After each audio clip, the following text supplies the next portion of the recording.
আসসালামু আলাইকুম প্রিয় দর্শক, সবাই কেমন আছেন? আশা করি সবাই ভালো আছেন এবং সুস্থ আছেন। আলহামদুলিল্লাহ আমি অনেক ভালো আছি। নতুন দিনে নতুন আরেকটা ব্লগ ভিডিও নিয়ে আমি আপনাদের মাঝে হাজির হলাম আফরোজা খান চট্টগ্রাম থেকে। সকালবেলা ঘুম থেকে উঠেই নাস্তা বানিয়ে নিচ্ছি। আজকে ঘুম থেকে উঠতে একটু লেট হয়ে গেছে, তো তাড়াতাড়ি করে নাস্তা রেডি করছি। মেয়েরা নাস্তা করে পরীক্ষা দিতে যাবে। তো এই তো আমি টেবিলের উপর দাঁড়িয়ে দাঁড়িয়ে রুটিগুলো বেলতেছিলাম, আর কিছুটা রুটি ভেজে আগে ওদেরকে নাস্তা খাইয়ে দিব, কারণ ওদের পরীক্ষা চলতেছে, টাইম মতো স্কুলে যেতে হবে। তো অফ ক্যামেরায় কিন্তু আমরা সবাই নাস্তা করে নিয়েছি। এইখানে একটা পাঙ্গাস মাছ নিয়েছে বাসা থেকে। তো মাছটা কিন্তু বাসায় বিক্রি করতে এনেছিল। আমরা সব সময় যার কাছ থেকে আর কি পাঙ্গাস মাছ কিনি, ওর কাছ থেকেই মাছটা নেওয়া হয়েছে, কারণ ও পরিচিত কোন পুকুরের মাছটা ভালো হবে ও জানে। কারণ অনেক পাঙ্গাস মাছ আছে গন্ধ খাওয়া যায় না, আবার কিছু পাঙ্গাস মাছ আছে যে একদম ভালো। তো ওই ভালো মাছটাইও দেওয়ার চেষ্টা করে, যেহেতু পরিচিত হয়ে গেছে আর আমরা কীরকম মাছ খাই ও জানে, তো সেই অনুযায়ী মাছগুলো আমাদেরকে দেয়। তো এই মাছটা ছিল প্রায় 2.5 কেজি, প্রায় না 2.5 কেজি ছিল। তো মাছটাকে আমি কেটে নিচ্ছি আর কি। তো প্রথমে কাঁটাগুলো কেটে তারপর ডুমুর পাতা দিয়ে সুন্দরভাবে যে স্কিনগুলো আছে কালো কালো হয়ে আছে এগুলোকে তুলে নিচ্ছি, তুলে তারপর আর কি কাটবো।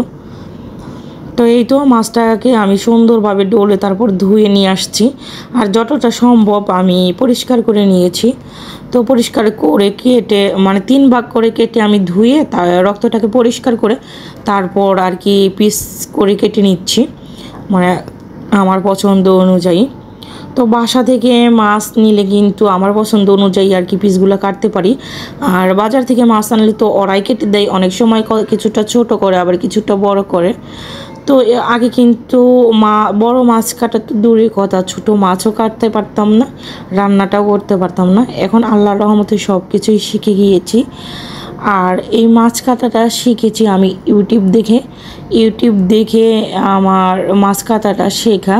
আর আমার মাছ কাটা কিন্তু দেখতে অনেক বেশি ভালো লাগে। তো ওইখান থেকেই আমি মনোযোগ দিয়ে ইউটিউবে দেখতাম কিভাবে ওরা মাছগুলো আগে কাটে, কীভাবে পিস করে।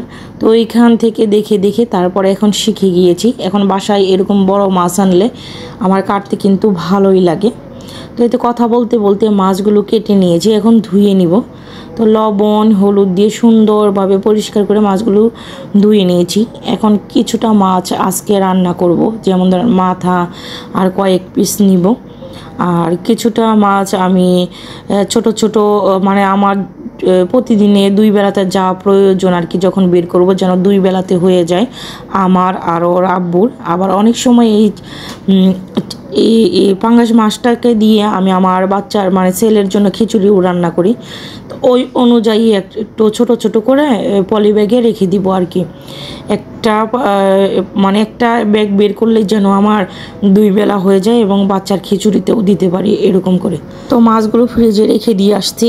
এইখানে কেটে নিয়েছি মিক্স সবজি মানে এখানে যে কলা গাছ আছে, কলা গাছের ভিতরে যে মাঝখানে একটা নরম জাতীয় কলার থুর হয়, মানে আমাদের ঢাকাতে ওটাকে ক্যানজল বলে, আবার চট্টগ্রামে এটাকে কলার বকুলি বলে আর কি, বলি বলে, বকুলি না বলি বলে। তো ওইটাই রান্না করব। একদম ছোট ছোট করে কেটে নিয়েছি, সাথে সবজি দিয়েছি আপনার করল, তারপর পটল, পেঁপে, মিষ্টি কুমড়া, এরকম কিছু সবজি মিক্স করে এই খাবারটা রান্না করতে হয় ডাল দিয়ে। তো আমি প্রথমে রসুন কুচি দিয়ে দিয়েছি তেলের মধ্যে, তারপর পেঁয়াজ কুচি, কাঁচামরিচ ফালি, তারপর গুঁড়া মশলার মধ্যে দিয়েছি শুকনো মরিচের গুঁড়া, তারপর হলুদ গুঁড়া, ধনিয়া গুঁড়া, আর আদা রসুন বাটা, আর জিরার গুঁড়া। তো এইগুলা দিয়ে ভালোভাবে মশলাটাকে কষিয়ে নিয়ে তারপর এই তো সবজিগুলো দিয়ে দিব যখন মশলাটা ভালোভাবে কষানো হয়ে যাবে। তো এইটা কে কে খেয়েছেন আমাকে কমেন্ট করে জানাবেন।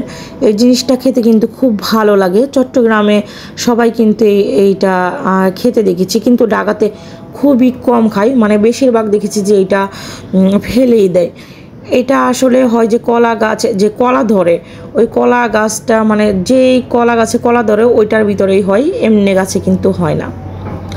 তো এখানে কিছু আমরা কেটে নিয়েছি, আর এর সাথে বিলম্ব আছে, পেঁয়াজ, কাঁচামরিচ, মাছ রান্না করার জন্য, মাছের টক বানাবো।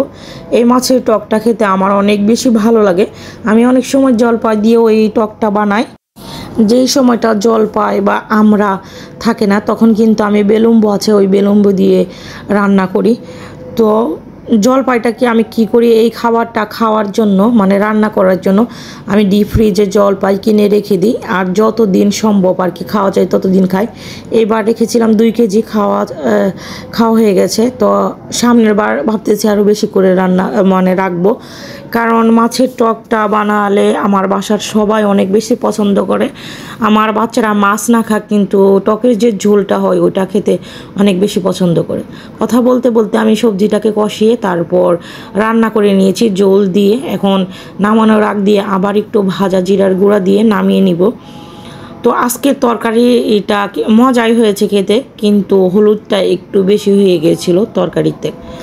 তো এই তো এইখানে আমি মাছগুলো যে রেখেছিলাম নর্মালি ফ্রিজে এতক্ষণ রেখে দিয়েছি।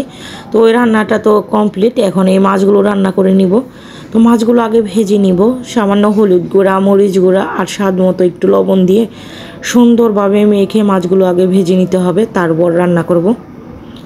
তো এই মাছের টকটা কিন্তু মাছ না ভেজে এমনিতেও রান্না করা যায়। আর আমার তো মাছ ভেজে খেতেই হবে, কারণ বাচ্চারাও পছন্দ করে না কাঁচা মাছ রান্না করা, আবার ওরা বউ পছন্দ করে না। মানে খেতে খেতে একটা অভ্যাস হয়ে গেছে, অভ্যাসে পরিণত হয়েছে আর কি। এই ভাজা মাছ দিয়ে তরকারি খাওয়া, ভাজা মাছ ভেজে রান্না করা।